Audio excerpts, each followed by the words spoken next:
A person asks, if I had a dream about a sign of death, is it a good thing, or is it just shaitan playing on my mind? So that's a difficult one to answer because so many things about dream interpretation depend upon the person and depend upon the kind of thing they've seen. But I would say if somebody, just generally, if somebody sees themselves dying in a dream or death in a dream, I wouldn't necessarily take that as they have seen it, as meaning that their death is imminent or anything like that. Fine. Rather, there are a lot of signs in that. There are a lot of different interpretations, and what a person should do is they should look and say, well, what do I need to take from this? Well, some of the things you can take from it is that death is close for everybody. Some of the things you can take from it is you need to prepare for that. Some of the things you can take from it is that a person, for example, needs to get rid of the bad habits that they have, and they need to turn to Allah subhanahu wa ta'ala, and many other things, because even the word death in the Quran isn't always used for death. It can be used for sleep and other things. So we have to be a little careful about interpreting it in that way, but we would just say that take all the benefit from it you can. But if it's a dream that leaves you with just fear and like a horrible feeling, then this is more likely to be one of the nightmares from the shaitan. You can have dreams that are not, not pleasant from Allah subhanahu wa ta'ala. But those dreams would have instruction in them, information in them, benefits in them. They wouldn't just leave you terrified and feeling horrible. That would be from the shaitan. But if you, for example, saw yourself, for example, let's say you might see yourself being punished Yawm al-Qiyamah, but you clearly understood why you were being punished, and you understood that you need to make changes in your life, that could be from Allah subhanahu wa ta'ala. When we say a good dream is from Allah, it doesn't always mean that it's a dream that has, lovely things in it, but a dream that is beneficial for you, that has instruction, that has a clear message for you, as opposed to a dream that just leaves you terrified, which is more likely to be from the shaitan, and Allah Azza wa Jal knows best.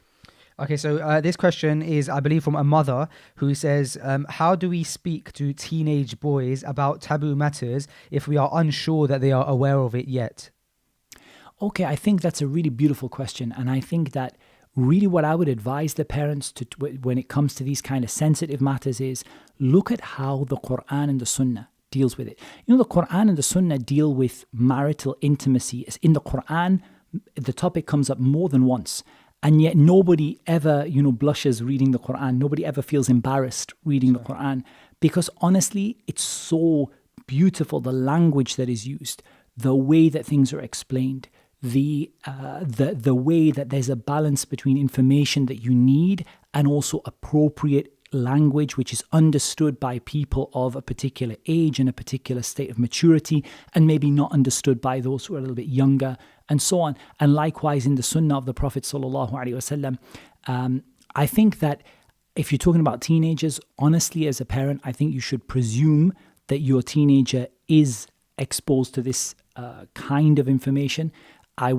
It's becoming sadly younger and younger that our children are being exposed to kind of information that really should be sort of maybe restricted to people who are a little bit older and more mature. But I would say that the language of the Quran, there's all this stuff about them teaching things in school to young kids, 5 years old and 6 years old and 7 years old. But if people were to just look at the Quran, the Quran is something that the language and the way that things are put across are so beautiful and so respectful and so well said. And there's no one greater than and better than Allah in speech. That honestly, if a person were to follow the Islamic etiquettes of teaching their children like that, there wouldn't be any embarrassment for them or for their children. And also, to take it from a fiqh perspective, and an age-appropriate fiqh perspective. So, for example, you can start by talking about, like, let's say, ghusl. What ghusl is only washing yourself, what is ghusl? What are the conditions for ghusl? Now, again, ghusl as a basic action can be taught to a very young child, how to shower yourself and how to clean yourself, and that's fine. When the child gets a little older, a little nearer to puberty, you need to teach them the reason why you need to make ghusl. in terms of things like that might happen at night, or for a young girl, the onset of menses and things like that. And that would be something that at the right age is very easy for them to understand. Okay, yeah, I understand. Again, they may not understand the full implications of what that means or the full details behind it, but they kind of get, yeah, I get what you're talking about. I get that this something might happen to me. It's something normal and natural, and I get that that's a reason why I have to make ghusl. And then as they get older and they get nearer to kind of marriageable age, you start talking about interactions between men and women, and so, but always you're trying to preempt the age at which it becomes obligatory. And why I say that is, if you look at the salah, the prayer, when do we teach our children to pray? The Prophet ﷺ said to command them to pray from 7 and to discipline them from 10. When is the age the child actually has to pray? Let's just say an average age, boys and girls, let's put in an average age of 14 as puberty, like as an average age, 14, just as a, like just a marker, right? 14 years old. And yet since the age of 7, they've been learning how to do that. So again, I would say that if somebody is at the age where they're thinking about the opposite gender, let's say 14, 15, start thinking about the opposite gender, attracted to the opposite gender, wouldn't it be better that they know many of the rules and regulations in Islam, even if they don't appreciate the reason behind them, or they maybe don't appreciate the full implications of them earlier than that? And bearing in mind that TV and social media and schools and friends are giving them that information way, way earlier than that. So give them an Islamic framework. Otherwise, they're going to get that information elsewhere. And that's not, Islam is the only way to teach that in a way that doesn't lead your child astray. So I would say keep it, we sat in the masjid. I remember sitting in the masjid of the Prophet sallallahu alaihi wasallam, studying the matters, like openly the teacher is given a public speech about matters of marital intimacy, for example. And we sat in the masjid and nobody feels embarrassed, nobody is shy, everyone's writing notes and studying carefully because it's presented in a beautiful way, in a way that's the language is appropriate and in an age appropriate way. So I feel that Islam has all the answers you need in that. You just need to go yourself and look at them. And on that, I would highly recommend the books of Muhammad al-Jibali, Hafidhullah Ta'ala, Shafahullah wa Afah. The Sheikh, he's written some fantastic books on marriage, on other issues related to that. I think he has one on menses also. Very, very well. He presents all the evidences from the Quran and from the Sunnah of the Prophet ﷺ. So it's a really good resource to just grab the books and as a parent go through them and then choose what is right for my child right now. But if you're in doubt about where your child is right now, err on the side of them knowing rather than them not knowing, if that makes sense. That's interesting. Sheikh, I'm just going to leave it with the last 2 questions then.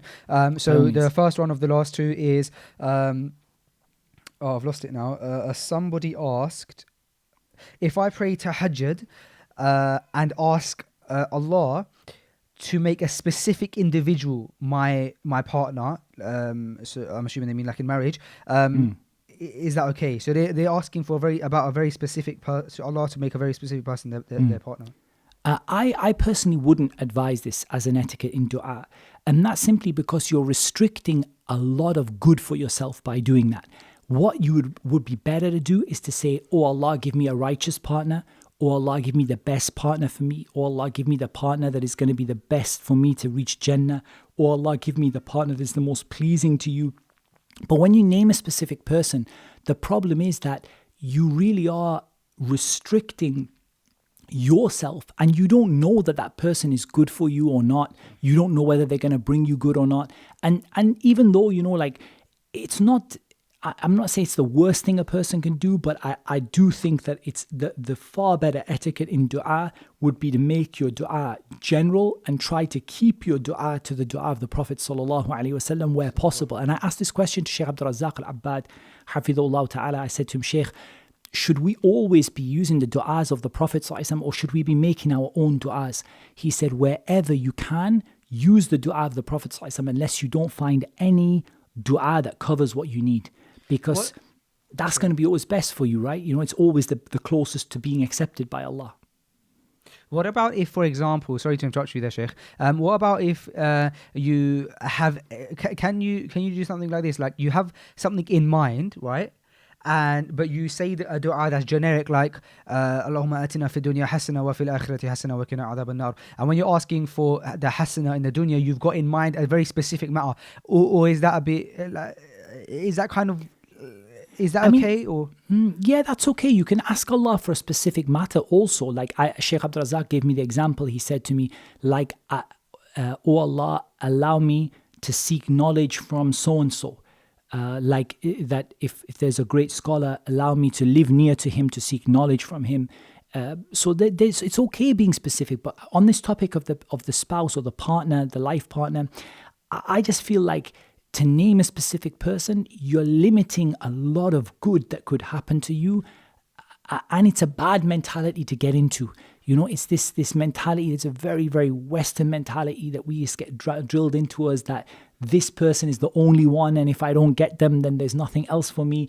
And I'm not saying the person is feeling like, but it's just the mentality gets you like that. So it's far better to just keep it general, ask Allah for the best spouse, and ask Allah subhanahu wa ta'ala for the spouse that is going to be a qurrat ayn for you, you know, like going to make your eyes cool, like going to be a pleasure to your eyes, and is going to be is going to be, for example, if it's a girl that a deen, if it's a man, that he's going to be someone that you're content with his deen, you know, someone of religion, that and that's enough, inshallah ta'ala.